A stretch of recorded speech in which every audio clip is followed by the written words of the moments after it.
안녕하십니까. 최명근 평가사입니다. 감정평가사 시험 공부 방법과 관련해서요, 몇 가지 도움을 드리려고 이 자리에 섰습니다. 저는 대형감정평가 법인에서 지금 재직을 하고 있고요. 그 감정평가사 시험 준비하는 데 있어서 여러 가지 도움이 될 만한 얘기들을 좀 해드리려고 합니다. 제일 먼저 감정평가사라는 직업에 대해서 소개를 드리도록 하겠습니다. 그 평가사는요, 경제적 가치 판단의 전문가라는 타이틀을 가지고 있고요. 그 감정평가의 대상이 되는 어떤 토지 및 건물, 기타 경제적 가치를 가지고 있는 모든 자산에 대한 감정평가 업무를 수행을 하고 있습니다. 혹시 이제 그 보석감정사라든지 이제 감정이라는 얘기가 들어가다 보니까요, 뭐 병아리 감별사 아니냐, 뭐 이런 말씀들을 하시는 분들이 있어요. 근데 그런 게 아니라 재산적 가치가 있는 모든 물건의 가치 평가를 수행하는 게 감정평가사다라고 생각을 하시면 좋을 것 같아요. 물론 이제 감정평가사라는 시험 자체를 준비하려고 하시는 분들은 평가사가 어떤 역할을 하고 어떤 일을 하고 있는지에 대해서는 뭐 대충은 알고 들어오실 테니까 굳이 이제 크게 설명은 안 드리는데요. 그 평가 대상과 관련해서 조금 이제 말을 더 하자면, 우리가 이제 밟고 있는 토지라든지 아니면 이용하고 이제 사용하는 건물이라든지 아파트나 일반 상가 같은 집합 건물, 이런 것들은 이제 뭐 그 가장 주된 평가의 대상이 되고 있고요. 재산적 어떤 물적인 형상이 없는 무형재산이라든지, 뭐 무형재산 안에는 뭐 지식재산권이라든지 뭐 영어권이라든지 이런 것들이 해당하겠죠. 그런 권리에 대한 평가들도 다수 진행을 하고 있고요. 그 동물 중에 뭐 돼지라든지 심지어 소라든지 사슴이라든지 이런 애들도 감정평가의 대상이 되고 있습니다. 따라서 정리를 좀 해드리자면요, 감정평가사는 경제적 가치를 가지고 있는 모든 경제재화를 그 대상 물건으로 하고 있다. 또 재산적 가치가 있는 모든 물건의 가치평가를 수행하는 사람이라고 얘기를 할 수가 있습니다.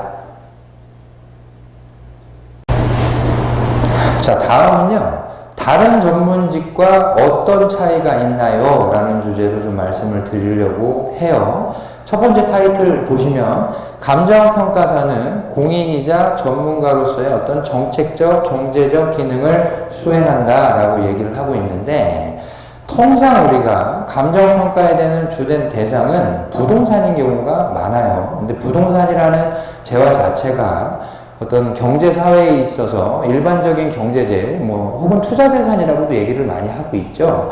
그래서 사적 재화로서의 어떤 경제적 가치를 가지고 있는 재화임에는 틀림이 없는데, 국토 공간을 구성하고 있는 어떤 요소이자 수많은 정책의 대상이 되고 있는 어떤 그런 대상이 되기도 해요, 부동산은. 그래서 그 부동산을 평가를 하다 보면 사적 측면에 있어서 단순한 경제적 가치를 판정을 하기보다는 그런 경우도 있지만, 우리가 이제 공적 재화로서 어떤 과세라든지 아니면 뭐 표준지 공시지가라든지 이런 부분에 있어서 평가를 하는 경우도 있기 때문에 정책적 측면, 경제적 측면, 양 측면에 있어서의 기능을 수행하고 있다는 점이 다른 전문직과는 조금 차이가 나는 점이라고 볼 수가 있을 거예요. 그 다음에 두 번째 보시면 높은 공적 업무 수행 비율이라는 얘기가 있어요. 이 높은 공적 업무 수행 비율은 따지고 보면 소득 측면에 있어서도요, 내가 이제 영업을 하고 사적 이제 경제 구조에 있어서 다른 뭐 일반 기업이라든지 아니면 금융기관을 통해서 일을 수주를 해서 어떤 경제적 대가를 수취하는 것과 별개로 감정평가사라는 어떤 그 직업인으로서 나라에서 공적 측면에서의 업무를 할당해주는 어떤 그 비율이 다른 전문직은 거의 없을 수도 있고요. 그런 비율 자체가 굉장히 높아요. 가장 대표적으로 이제 수행하는 업무가 표준지 공시지가, 이제 전국에 소재하고 있는 거의 이제 100만 필지에 육박하고 있는 표준지에 대한 그 공시 가격, 그거를 매년 1월 1일자 기준으로 해서 감정평가를 하고 있고요. 어떤 일단의 개발 사업이라든지 공익 사업을 수행하고자 한다면 수용이라는 제도가 있어요. 강제적인 어떤 그 공권력을 행사를 해서 사인 토지를 이제 수용하는 제도인데, 그때에 있어서의 이제 보상평가를 수행을 하는 경우가 있고요. 그 금융기관이라든지 이런 데서 담보물 관련해서 어떤 디폴트, 그 채무 불이행 사건이 나타나게 되면 그거에 기반을 해서 경매 감정 평가를 그 각 지방 법원이라든지 아니면 뭐 서울에 있는 법원에서 할당을 받아가지고 수행을 하는 경우가 있습니다. 그리고 맨 마지막으로 이제 가장 큰 차이 중에 하나일 것 같아요.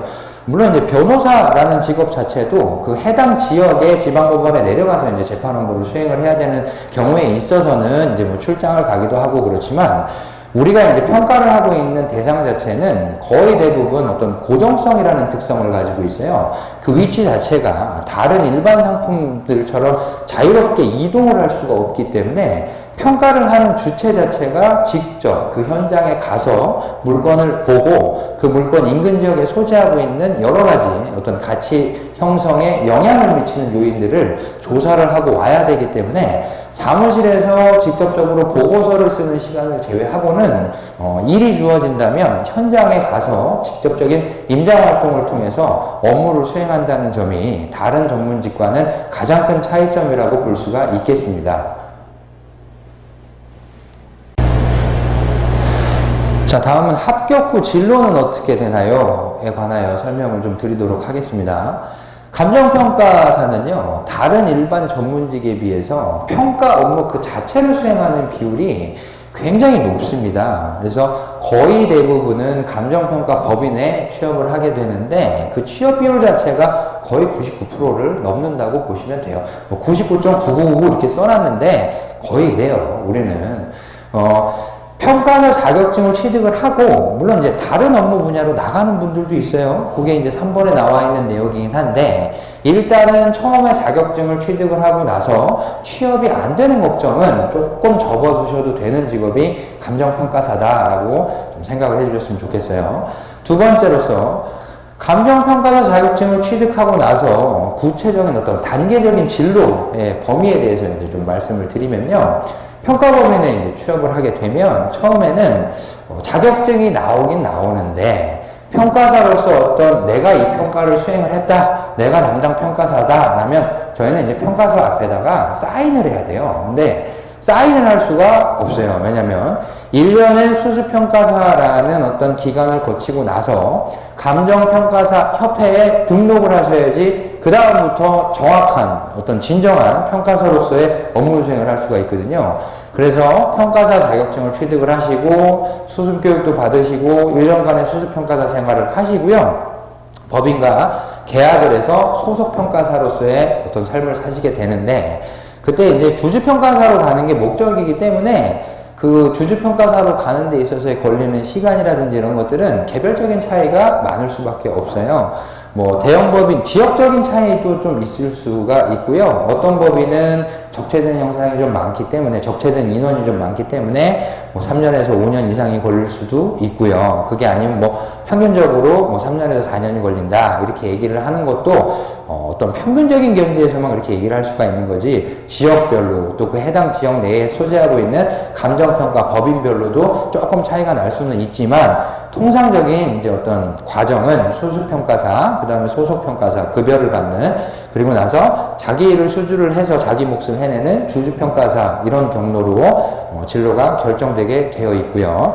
그게 아니고 수수평가사로서 근무를 하고 소속으로 전환이 된 다음에 나는 평가 업무를 기반으로 해서 조금 다른 일을 좀 해보고 싶다라고 하시는 분들도 굉장히 많아요. 그래서 그런 분들은 금융기관, 이제 뭐 시중은행 제일 많이 얘기를 하고 있고요. 여신심사 업무를 하든가, 아니면 증권회사 가서 투자부동산에 대한 운용을 하실 수도 있고요. 여러 가지 자산, 여러 자산운용사에 들어가서 평가 업무를 했던 어떤 그 경험을 살려서 다른 진로로 어떤 다른 새로운 업무 영역을 종사하는 분들도 상당수 있다고 생각을 하시면 되겠습니다. 자, 다음은 수입과 정년에 관한 문제입니다. 전문 자격증을 취득하기 위해서는 짧지 않은 기간이 걸리는데, 가장 이 감정평가사라는 직업 자체를 선택하게 된 이유 자체에는 어떤 일정한 수입, 어떤 일정 금액을 넘는 수입, 또 언제까지 내가 일을 할 수 있을까라는 고민에 대한 것들이 굉장히 많은 부분을 차지할 것 같아요. 그래서 첫 번째 급여 어떤 소득에 대해서 말씀을 드리면 전문직이라는 직업 자체는 단순히 매달 소속되어 있는 회사에서 받는 급여만으로 그 소득 전체를 말할 수는 없어요. 전문직이라는 것 자체는 특히 평가사는요, 개개인 자체가 어떤 개인 사업자로서의 역할을 수행을 하고 있기 때문에 본인이 수주해서 직접적인 영업을 통해서 수주하는 금액에 따라서 받는 인센티브가 자기 소득의 많은 부분을 차지하고 있어요. 근데 그 영업이라는 것 자체가요, 물론 이제 공적 업무를 통해서 일정 부분 매년 할당되는 부분이 있기는 하지만 개인의 어떤 영업 능력이라든지 가지고 있는 어떤 배경 인맥이라든지 그런 것들을 통해서 개인의 어떤 개별성 측면에서 그 소득 구조가 달라질 수는 있어요. 근데 조금 이제 힌트를 드리자면 처음에 이제 합격을 하셔가지고 수수평가사 생활을 하실 때는 급여만 받으셔야 되고, 물론 이제 출장비가 좀 있긴 있습니다. 그래서 이제 조금 힘들 수는 있어요. 근데 소속평가사가 되고 나면 같은 나이대라든지, 평균적인 이제 30대 초반의 합격생들을 의미를 하는 거고요. 같은 나이대에 있는 대기업에 다니고 있는 어떤 그런 친구들의 급여와는 비교를 하기가 조금 힘들 것 같아요. 왜냐면 우리가 훨씬 더 높을 수가 있거든요. 그러고 나서 나중에 이제 3년에서 4년, 뭐 길게는 5년이 걸려서 주주평가사가 되면 통상 네트로 가져가는 금액 자체가 1억 이상은 된다고 보셨으면 좋을 것 같아요. 그리고 2억과 3억에 있는 어떤 소득 구간에 가장 많은 평가사들이 몰려 있고요. 그 이상 하시는 분들도 굉장히 많긴 한데요. 다른 전문직처럼 어떤 그런 소득의 불평등이라든지 극단적인 피라미드 구조라든지 이런 것들은 아직까지 그렇게 크게 나타나고 있지 않은 전문직입니다. 두 번째, 소득 구조에 관련해서는요, 우리는 전문직이기 때문에 단순히 금여를 받는 거 말고 어떤 일을 처리를 하게 되면 무조건 그 일에 대한 대가를 받게 돼 있어요. 그 대가 자체를 처리비라는 명목으로 받고 있고요. 임장활동을 통해서 업무를 수행을 해야 되기 때문에 임장활동에 들어가는 어떤 여비의 개념으로서 출장비, 그리고 본인이 수주한 물건에 대해서는 일정 비율의 성과급을 받는 구조거든요. 따라서 소득 구조 자체는 급여와 처리비, 출장비, 그 다음에 성과급까지 포함이 된다고 보시면 좋겠습니다. 정년에 대한 얘기인데요. 주주평가사에 대한 어떤 정년이라든지 이런 것들이 생겨나고는 있습니다. 근데 감정평가사로서의 생활을 하는 게 물론 법인에 소속돼서만 감정평가사로서의 생활을 하시는 건 아니에요. 법인에서 나오고 나서 개인사무소를 차리게 되면 개인사무소에서는 보상평가라든지 뭐 일부 금융기관에 대한 담보평가도 수행을 하실 수가 있고요. 가장 큰 소득의 어떤 원천이 되는 경매평가를 수행을 하시게 되는데요. 본인이 소위 말해서 어떤 사리분별이 되고 또한 사인을 할 수가 있고 정확한 평가 활동을 할 수 있다. 그러면 정년이 없는 거죠, 우리 직업은. 사망신고를 해야 결국은 개인사무소가 폐쇄가 될 테니까 그때까지는 일을 하실 수가 있다. 그래서 다른 자격증, 다른 전문직에 비해서는 정년의 측면에서만 본다면 굉장히 긴 생애주기를 가지고 있다라고 말씀드릴 수가 있습니다. 자, 감정평가사 생활 자체를 여자가 하는데 어려움은 없나요? 요거 늘까 말까 굉장히 고민을 많이 했었는데 요즘에 어떤 시대인데, 그죠? 여자가 하는데 힘들다거나 뭐 성적 차별을 받는다거나 불평등하다거나, 일단 결론부터 말씀드리면 그런 것들은 전혀 존재하지가 않습니다. 여기 나온 이제 얘기들을 보시면 여성으로서의 어려움, 차별은 존재하지 않는다. 차별이 있으면 당연히 안 되겠죠. 사회 구조가 어떤 구조인데. 두 번째, 감정평가 업무의 특성, 세심함과 꼼꼼함이 장점으로 작용할 수가 있다. 이 평가사라는 직업 자체는요, 굉장히 어떤 대상 물건에 대해서 가치, 대상 물건의 경제적 가치에 영향을 미치는 모든 영향 요인들을 고려를 하고 그러한 요인들을 계량화시켜서 대상 부동산 혹은 대상 물건 자체가 도대체 이게 얼마인가라는 것을 판정하는 굉장히 고도의 지식 산업이란 말이에요. 그러다 보니까 여러 가지 숫자들도 튀어나오고 계량화하고 분석하고 해야 되면 세심함과 꼼꼼함이 굉장히 중요한 직업이란 말이에요. 근데 누구나 다 그런 건 아니고, 평균화해서 얘기를 할 수는 없지만, 우리가 이제 소위 얘기를 해서 남자들 덜렁거리는 게 굉장히 심하잖아요. 근데 여성분들은 그렇지 않은 경우가 상대적으로 많은 것 같아요. 제가 보기에는. 그러면 그런 세심함과 꼼꼼함, 하다못해 감정평가서를 쓰는 데 있어서도 오타를 내는 부분이라든지 아니면 뭐 편집의 아름다움이라든지 이런 부분에서 본다면 훨씬 더 여성이 쓴, 여성 감정평가사가 쓴 평가서를 선호하는 경우도 더러 있다. 따라서 세심함과 꼼꼼함이 장점으로 작용할 수 있다는 점도 꼭 기억을 해주셨으면 좋겠고요. 결혼이나 육아, 대학원 진학 이런 것들을 얘기를 하고 있는데 육아라는 것 자체가 여성만 해야 되는 거는 절대 아니에요. 그죠? 남성도 같이 해야 되고 꼭 반씩 부담을 해서 해야 되는 거는 맞다고 생각을 해요. 근데 엄마가 옆에 있어서 아이를 돌보고 싶은데 나는 일도 하고 싶다. 감정평가사라는 직업은 그럴 때 있어서 굉장한 메리트로 작용을 할 수가 있습니다.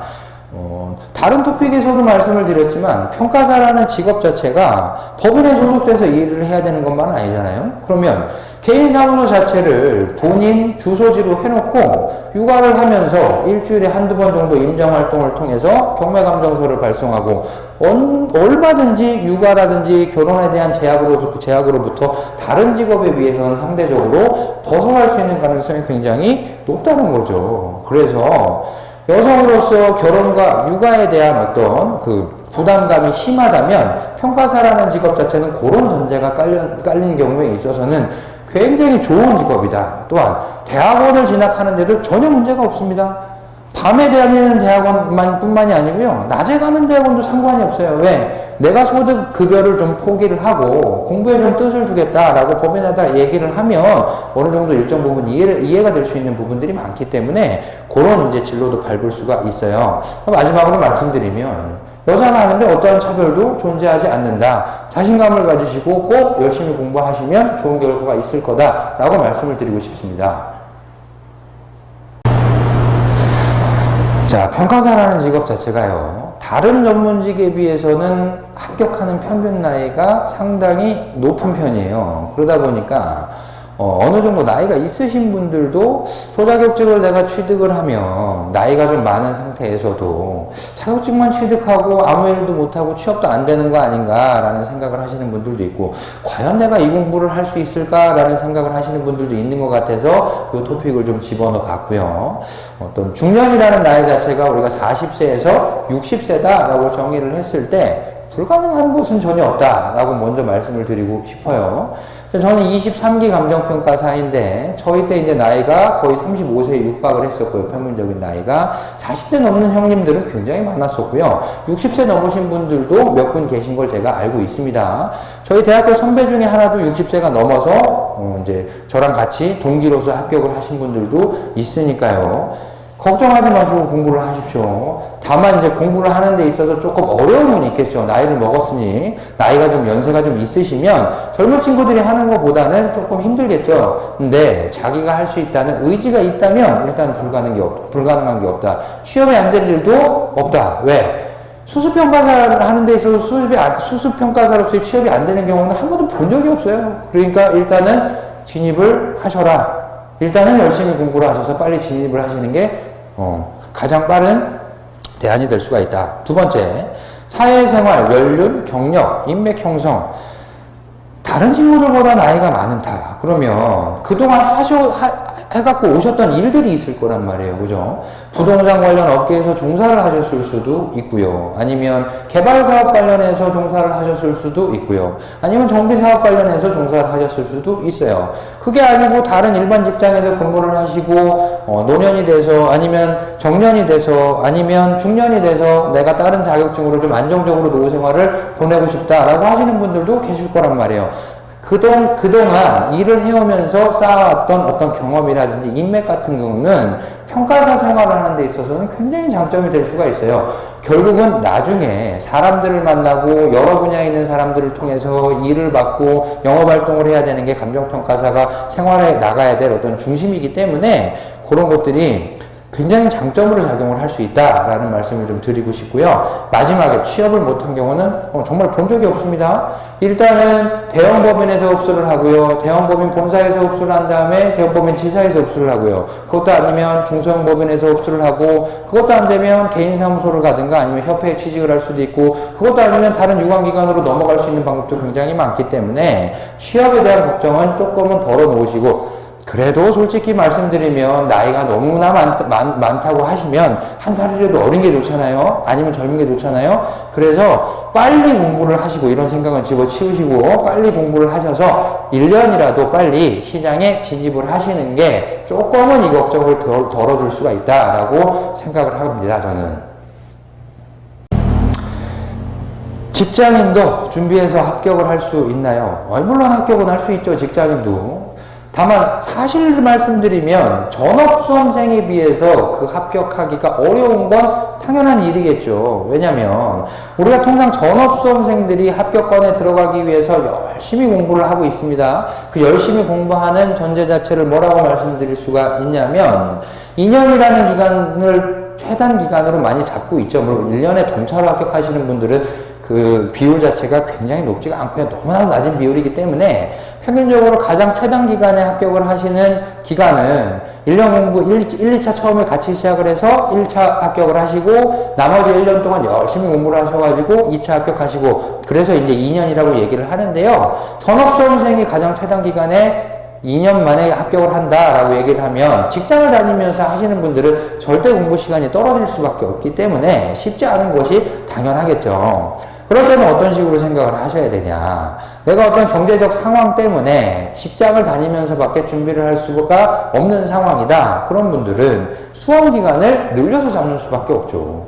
공부가 늘어진다라는 측면에서 말씀을 드리고 있는 게 아니고요. 절대 공부 시간을 확보할 수가 없다면 자기가 처해 있는 상황에 맞춰서 수험 기간을 좀 늘려서 상대적으로 늘려서 잡고요. 그 안에서 가용할 수 있는 시간 범위 내에서 열심히 공부를 하시는 수밖에 없다. 근데 수험 기간을 상대적으로 길게 잡고 또한 자기 상황에 맞춰가지고 수험기 전략을 짜시는 데 있어서 가장 중요한 건 뭐냐면 우리가 소위 말해서 고시 공부는 삽질을 하면 안 돼요. 일단 삽질을 하기 시작을 하면 내가 어디로 흘러가고 있는지도 모를 뿐더러 왜 떨어지는지도 모르는 상태에서 실패를 하게 됩니다.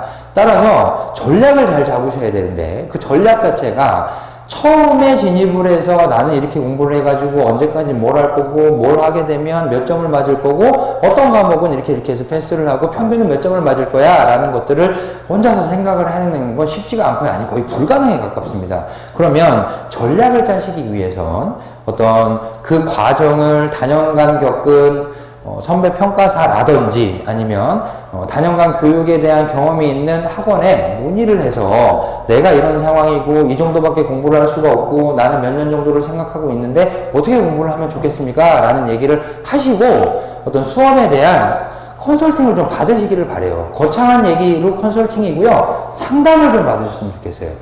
물론 직접 찾아오셔서 상담을 받으시면 너무나도 좋겠죠. 그렇게 아니라면 전화라도 한 통화 하셔가지고 이렇게 해가지고 공부를 하고 싶은데 어떤 강의를 들어야 되고 어떻게 하면 좋겠냐라는 어떤 수험 맞춤 전략 전문가와 반드시 상담하는 그 최소한의 기본적인 노력 자체는 필요하니까 꼭 하우패스 학원에 전화를 하셔가지고요. 수험증을 그러는 얘기가 아니에요. 전화하셔가지고 이렇게 공부를 하고 싶은데 어떤 전략이 좀 중요하겠냐라는 상담을 꼭 받으시기 바랍니다. 자, 우리가 평가사라는 직업에 대해서 좀 살펴봤어요. 그죠? 감정평가사가 어떤 역할을 하는지, 또 어떤 일을 하는지, 얼마나 보는지, 또 언제까지 일할 수 있는지. 그럼 이제 직접 시험을 준비를 해야 되면 도대체 이 시험은 어떻게 이루어져 있고 어떻게 하면 합격할 수 있는지에 대해서 살펴봐야 되는 거잖아요. 그래서 두 번째 챕터는 감정평가사 시험 제도에 대해서 살펴보도록 하겠습니다. 자, 감정평가사 시험은 1차와 2차 시험으로 나눠져 있고요. 1차는 총 5과목이에요. 실질적으로 시험을 치르는 과목은 5과목이에요. 근데 1차 시험에 응시를 하려면 공인영어 시험에 대한 성적을 반드시 제출하셔야 됩니다. 통상 토익은 700점 이상, 토플은 몇 점 이상, GTELF는 몇 점 이상, 공인 영어 성적을 제출을 하고 나면 1차 시험을 응시할 수가 있고요. 1차 시험은 객관식 오지선다형 매년 3월 첫 번째 주 토요일 날 시험을 치르게 됩니다. 1교시에는 세 과목을 보는데요. 모든 과목은 40문제로 구성이 되어 있어요. 그러니까 한 문제에 2.5점이죠. 총 배점이 100점이니까 과목당. 그리고 40문제에 대한 시험은 40분을 주어져요. 그래서 1교시는 3과목이기 때문에 120분 한 번에 주어지고 3과목을 연속해서 풀게 됩니다. 뭐 경제학 원론 보시고 민법 풀고 뭐 부동산 학원 원론 먼저 보고 상관은 없어요. 제가 강의하고 있는 과목은 1차에 부동산 학 원론이고 2차에 조기 보이시는 감정평가 이론이거든요. 예, 광고는 그만하고요. 2교시는 감정평가, 관계법규와 회계학으로 이루어져 있어요. 총 80분이겠죠. 5과목 시험을 치르시고요. 총점이 아닌 평균 점수가 평균 60점 이상이어야 합격을 하실 수가 있고요. 단 한 과목이라도 40점 미만의 과락이 나오면 평균 점수가 60점을 넘는다고 하더라도 무조건 불합격입니다. 따라서 과목별로 최소한 40점 이상은 나오도록 공부를 하셔야 되겠죠. 2교시는 관건이죠. 우리 시험 합격하는 데 있어서 주관식 논수령 무조건 손으로 써서 보는 시험을 의미를 합니다. 3과목으로 이루어져 있고요. 매년 7월 첫 번째 주 토요일 날 시험을 보게 됩니다. 1교시 감정평가 실무, 2교시 감정평가 이론, 3교시 감정평가 및 보상 법규 총 3과목으로 하루에 모든 시험을 다 치르고 있고요. 과목당 배점은 100점입니다. 몇 문제가 나올지는 모르고요. 적게 나오면 3문제에서 4문제, 많게 나오면 5문제에서 6문제까지도 출제되는 경우가 있고 배점은 다 다릅니다. 뭐 1번이 40점일 수도 있고 30점일 수도 있고 총 배점은 100점 맞춰서 나오게 되어 있고요.